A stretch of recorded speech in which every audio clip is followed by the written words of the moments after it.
Welcome back. U.S. Attorney John Durham's investigation into the origins of the Russia probe continues as we learn new information about efforts to unmask individuals during the final weeks of the Obama administration. I asked Attorney General William Barr about the status of the investigation, whether there is criminal misconduct. We're waiting on John Durham's investigation, a criminal investigation. What bearing does the election have on that? I haven't heard any Democrats raise any upset over the fact that wiretapping of an American citizen was illegal. An FBI agent changed evidence, changed a document, a whole host of issues. So am I to believe that if we don't get the results of the John Durham investigation before the election and Donald Trump loses, we won't hear another word about this? Well, first, I agree with you. It's been stunning that all we've gotten from the mainstream media is sort of bovine silence in the face of the complete collapse of the so-called Russiagate scandal, which they did all they could to sensationalize and drive. And it's like not even a whoops, they just on to the next false scandal. So that has been surprising to me, that people aren't concerned about civil liberties and in the integrity of our governmental process. In terms of the future of Durham's investigation, he's pressing ahead as hard as he can, and I expect that, we will have some developments, hopefully before the end of the summer. But as I've said, his investigation will continue. It's not going to stop because of the election. What happens after the election may depend on who wins the election. Has he been delayed because of the COVID-19 pandemic? There has been delay because of the pandemic.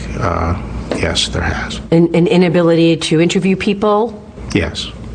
Not an inability, but a distinct slowing down of that process. Because you can't gather a grand jury? Well, I don't want to suggest there has been or is a grand jury, but it is a fact that there have not been grand juries in virtually all districts for a long period of time, and also people have been reluctant to travel for interviews and things like that. So it has slowed things down, but he's been working where he can on other matters that aren't affected by the pandemic, but there has been an effect. A source said to me a couple of years ago, speaking of the Russia collusion story, that this was the closest the United States ever came to a coup to take down a president since the assassination of Lincoln.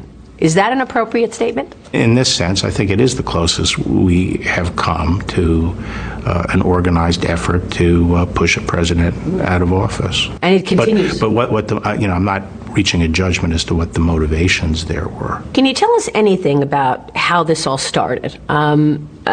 This is not just an American citizen. This was a man running for president, and this was a person who got elected to become the president. And the FBI thought it was a good idea to launch an investigation into Donald Trump and potential collusion. Why? I guess I don't want to talk about that. Some of it may become evident, as the more facts are disclosed. But I think there's probably a range of motives for different people. But is there any evidence that, in fact, it was appropriate to launch an investigation other than a conversation in a bar? I know that George Papadopoulos had a conversation in a bar. That is the official version of what happened. That comment in a London wine bar was what the basis really was for going forward. And I've said that I thought that was a very slender reed to get law enforcement and intelligence agencies involved in investigating the campaign of one's political opponent. Lindsey Graham told us that 4 FBI case agents talked to the Russian subsource. In other words, the person who compiled some of the information in the dossier. And that subsource told those agents that it was just bar talk, that it wasn't true, that we didn't really buy it anyway. Did those case agents tell their superiors that?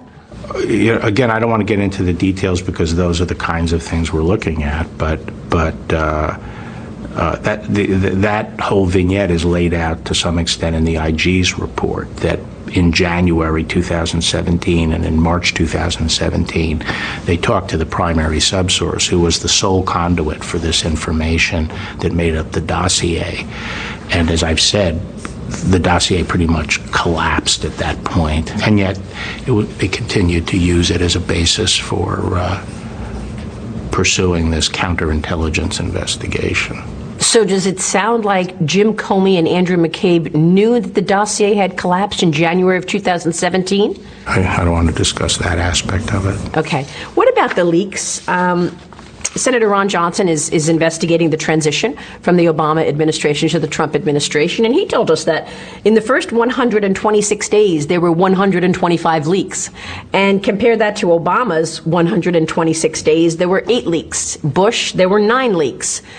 What's the situation with the leak investigation? Do you expect that we will see indictments for those who leaked classified information? Is that a felony? Leaking national defense information and unauthorized disclosure of that information is a felony. I have tried to strengthen our efforts to investigate leaks. They're very difficult to investigate, especially where a lot of people had access to the information. And because at the end of the day, you have to prove beyond a reasonable doubt that there was a particular person who did it, and also because the news organizations don't cooperate in those investigations, obviously. But we are pursuing leaks aggressively where we think there's a realistic possibility that we could find out who it is. So we have a lot of leak investigations underway. And if we get the evidence that's necessary, we'll prosecute them.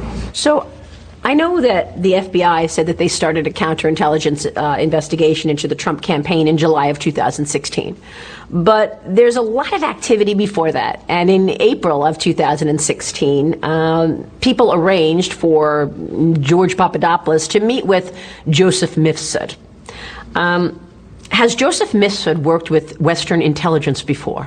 No, I can't get into that. I mean, I asked because we talked about that Barr conversation between Papadopoulos and someone else, and you have to wonder, was that conversation organic, or was that conversation and the content of what Papadopoulos said planted on him?